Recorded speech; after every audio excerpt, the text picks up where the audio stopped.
जय श्री कृष्ण। पुष्टि श्रृंगार के एक और वीडियो में आपका स्वागत है। इस वीडियो में हम उष्णकाल में कौन से श्रृंगार धराए ठाकुर जी को, उसके बारे में बात करेंगे। तो आइए शुरू करते हैं। सबसे पहले बात करते हैं श्रीमस्तक के श्रृंगार की। तो जब भी हम पाग या फेंटा या इत्यादि कुछ भी धराए तो याद रखिएगा कि वो बिना लेस के मलमल के वस्त्र में आती है। अब इसके अलावा सहरा या टिपारा ये मोती या सीप में आते हैं। अब कई घरों में मुकुट उष्णकाल में नहीं धराया जाता, तो इसकी जगह पे या तो आप किरीट मुकुट, जिसे हम खूब भी कहते हैं, वो धर सकते हैं। अब किरीट मुकुट और मुकुट में इतना अंतर है कि जो मुकुट का पान होता है वो किरीट मुकुट के पान से बड़ा होता है। अब मुकुट के बारे में आप अपने गुरु घर की आज्ञा के हिसाब से चले तो बेहतर। इसके अलावा विविध प्रकार के वस्त्र में सिद्ध की गए कतरा भी धरा सकते हैं ठाकुर जी को। उष्णकाल में अधिकतर सभी उत्सवों पे सिर्फ 3 जोड़ की चंद्रिका धराई जाती है, और इसके अलावा हम सफ़ेद चंद्रिका भी धर सकते हैं ठाकुर जी को। और लालन स्वरूप को लड, लूम, सिरपेज, शीशफूल आदि या तो ये चंदन, मोती या सीप के धरा सको। और लालन स्वरूप को अधिकतर उष्णकाल में टोपी धराई जाती है, जो मलमल में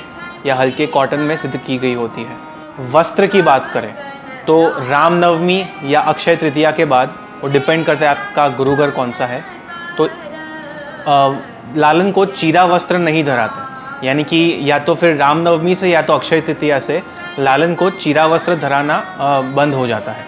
कंठसरी जो होती है वो मोती और पन्ना में आती है। अब श्री अंग की बात करें तो ठाकुर जी को माला, अधिकतर सभी मालाएं मोती की आती है, और कई घरों में चंदन की भी मालाएं धराई जा सकती है। इसके अतिरिक्त गुंजामाला की बात करें तो कुछ घरों में सफ़ेद गुंजामाला धराई जाती है, और कुछ घरों में वही नित्य वाली लाल गुंजामाला धराई जाती है। तो इसके लिए आप अपने गुरुघर की प्रणालिका को फॉलो कीजिएगा। कई उत्सव जैसे कि नरसिंह चतुर्दशी है, वहाँ पे भारी श्रृंगार धराया जाता है, तो उसमें आप पन्ना की माला भी धरा सकते हो या तो फिर पिरोजा की भी मालाएं धरा सकते हैं। पर याद रखिएगा, उष्णकाल में माणिक का कोई भी आभरण नहीं धराया जाता, क्योंकि लाल रंग जो होता है वो उष्ण स्वभाव का होता है और प्रभु को वो सुखकारी नहीं होता।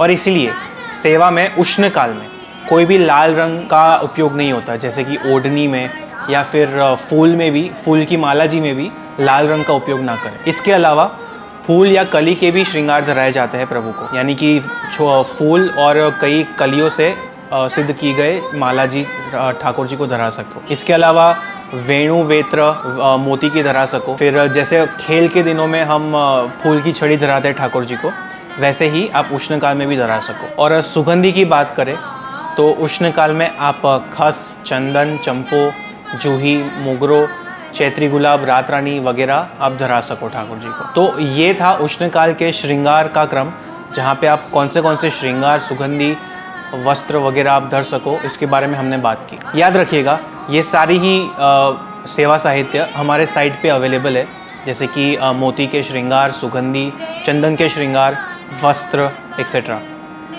इन्हें परचेस करने के लिए आप हमारी साइट पे जा सकते हैं। साइट की लिंक ये रही, या तो फिर आप हमें व्हाट्सएप भी कर सकते हैं अधिक जानकारी के लिए। व्हाट्सएप का नंबर ये रहा, और हमसे इंस्टाग्राम पे भी जुड़ सकते हैं, जिसका भी हमारा इंस्टाग्राम हैंडल ये रहा। याद रखिएगा, इन तीनों की ही लिंक मैंने नीचे कमेंट बॉक्स में दे दी है, तो आपको बस लिंक पे क्लिक करना है और या तो हमारी व्हाट्सएप, हमारे वेबसाइट या फिर आप हमारे इंस्टाग्राम पे जुड़ सकते हैं। अगले वीडियो में हम ठाकुर जी को उष्णकाल के शीतोपचार के प्रकार के बारे में जानेंगे, जिसमें उष्णकाल में ठाकुर जी को शीत कैसे पहुँचे, उसके क्या क्या उपचार है, उसके बारे में हम जानेंगे। तो अगली बार मिलेंगे, तब तक के लिए जय श्री कृष्ण। और याद रखिएगा, यदि ये वीडियो आपको हेल्पफुल लगा तो इसे लाइक, शेयर और कमेंट करें, और अपने साथी वैष्णव के साथ इसको शेयर करें, और हमारी चैनल को सब्सक्राइब करना ना भूलें। अगली बार मिलेंगे, तब तक के लिए जय श्री कृष्ण।